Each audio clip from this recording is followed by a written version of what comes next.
কোন দায়িত্বশীল মহল চলমান সহিংস আন্দোলনের পক্ষে নয়, বিবৃতিতে মামুনুল হক। এদিকে পরিস্থিতির উপর নিয়ন্ত্রণ প্রতিষ্ঠা করুন সরকারকে বলল বিএনপি। জানাবো নৌকার প্রতিকৃতি ভেঙে আওয়ামী লীগ কার্যালয়কে পাবলিক টয়লেট ঘোষণা। এবং সর্বশেষ জানাবো এসপি নেন 10 লাখ, আমি নেই 1 কোটি, বললেন টেকনাফ থানার এসআই বদিউল। শুনছিলেন সংবাদ শিরোনাম, এবারে বিস্তারিত। কোনো দায়িত্বশীল মহল চলমান সহিংস আন্দোলনের পক্ষে নয়, বিবৃতিতে মামুনুল হক। হেফাজতে ইসলাম কিংবা বাংলাদেশ খেলাফত মজলিস সহ কোনো দায়িত্বশীল মহল চলমান সহিংস আন্দোলনের পক্ষে নয় বলে মন্তব্য করেছেন বাংলাদেশ খেলাফত মজলিসের আমির মাওলানা মামুনুল হক।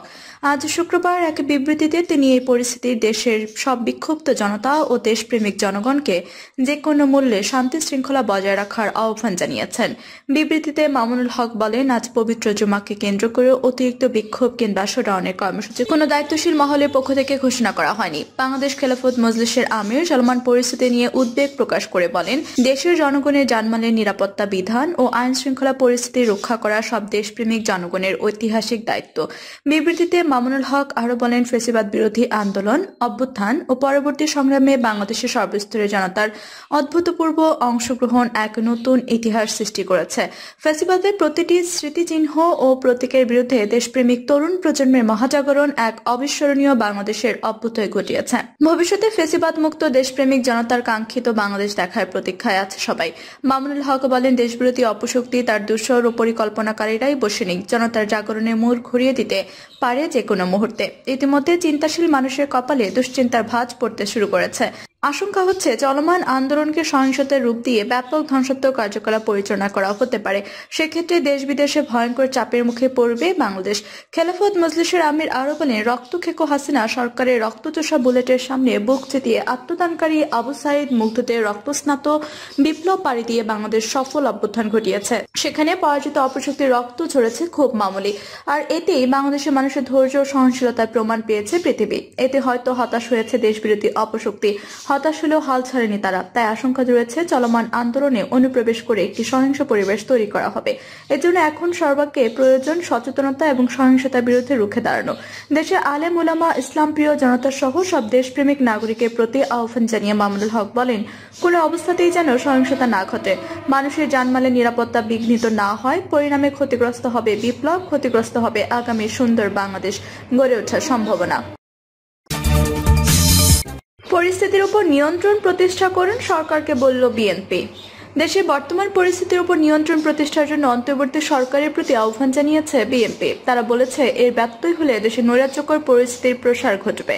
বিএনপি বলেছে, কঠোরভাবে আইন শৃঙ্খলা প্রতিষ্ঠা করে রাষ্ট্র ও সরকারের ভূমিকা দৃশ্যমান করা এখন সময়ের দাবি। ধানমন্ডি 32 নম্বরের শেখ মুজিবুর রহমানের বাড়িতে ভাঙচুর শুরুর পর গত বুধবার রাতে খুলনার শেখ বাড়িতে ভাঙচুরের প্রথম খবর আসে। এরপর কুষ্টিয়ায় আওয়ামী লীগের কেন্দ্রীয় নেতা মাহবুব উল আলম হানিফের বাড়িতে হামলা হয়। এরপর গত 2 দিনে সাবেক রাষ্ট্রপতি আব্দুল হামিদ, আওয়ামী লীগের কেন্দ্রীয় নেতা, সাবেক মন্ত্রী ও সংসদ সদস্যদের কমপক্ষে 33টি বাড়ি ও ব্যবসা প্রতিষ্ঠানে হামলা, ভাঙচুর, অগ্নিসংযোগ করা হয়েছে।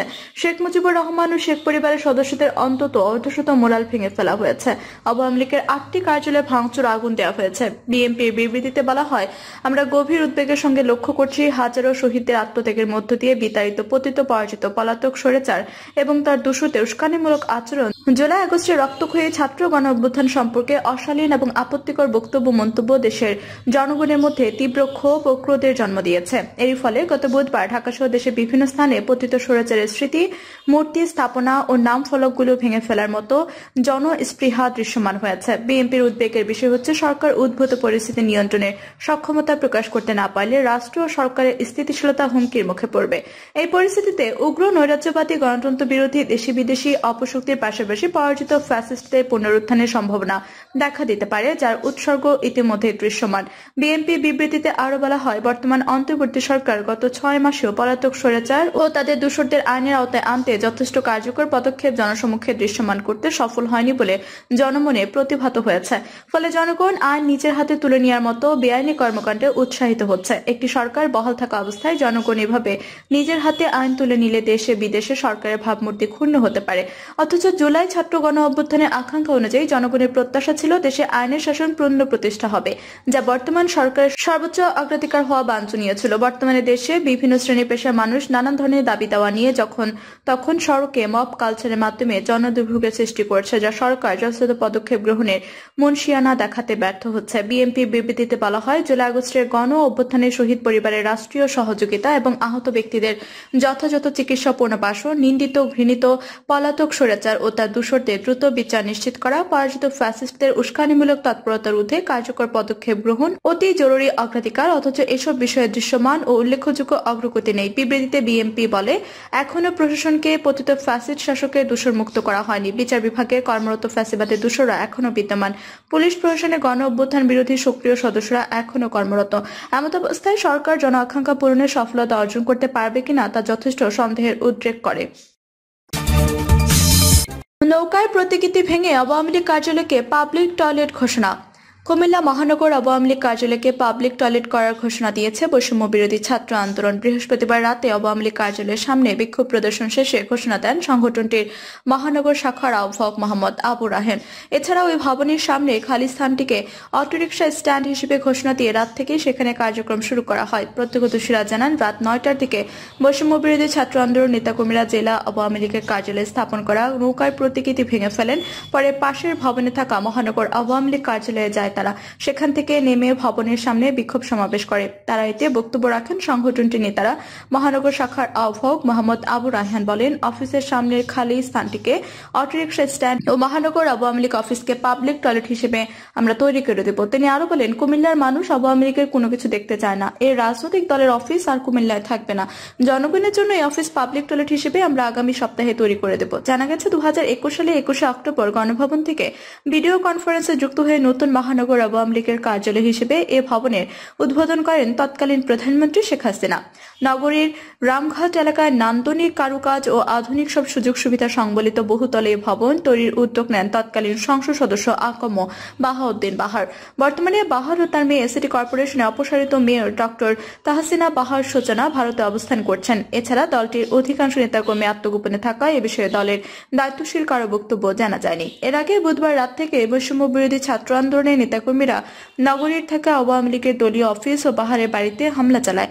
বৃহস্পতিবার বিকালে সংগঠনটির ব্যানারে বিক্ষুব্ধ ছাত্র জনতা কুমিল্লার আদালত প্রাঙ্গণে ও নগর উদ্যানের গেইটে স্থাপিত শেখ মুজিবুর রহমানের 2টি মুরাল ভেঙে দেয়। পরে কুমিল্লা জেলা আইনজীবী সমিতির সভাপতি অ্যাডভোকেট মোস্তাফিজুর রহমান লিটন, সাধারণ সম্পাদক মোহাম্মদ জাহাঙ্গীর আলম ভুঞ্জার কক্ষে তালা ঝুলিয়ে দেন তারা।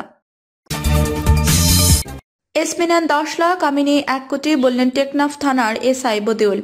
কক্সবাজারের টেকনাফ থানার উপপরিদর্শক বদিউল আলমের বিরুদ্ধে ঘুষ, মাদক কারবার ও সাধারণ মানুষকে হুমকি দিয়ে টাকা আদায়ের অভিযোগ উঠেছে। সম্প্রতি তার অপকর্মের একাধিক অডিও ভিডিও প্রতিবেদকের কাছে এসেছে, যেখানে তিনি নিজের ক্ষমতা ও ঘুষের কারবার নিয়ে বক্তৃতা দেন। একটি অডিও ক্লিপে তিনি চট্টগ্রামের আঞ্চলিক ভাষায় বলেন, এসপিদের কার সঙ্গে কি সম্পর্ক আমি জানি। তিনি বলেন, এসপি মাসে 5 থেকে 10 লাখ টাকা নেন আর আমি 1 কোটি পাই। টেকনাফ থানার বদিউলের যোগদানের পর থেকে পুরো আইনশৃঙ্খলা পরিস্থিতি পরিবর্তিত হয়। সাধারণ ডায়েরি, জমির বিরোধ, দাম্পত্য কলহ কিংবা পারিবারিক সালিশ সবকিছুতেই তার হস্তক্ষেপ লক্ষ্য করা যায়। এসব সমস্যার মাধ্যমে তিনি শুধু টাকা আদায় করেননি, বরং সাধারণ মানুষের জীবনে এক ধরনের আতঙ্কের পরিবেশ সৃষ্টি করেছেন।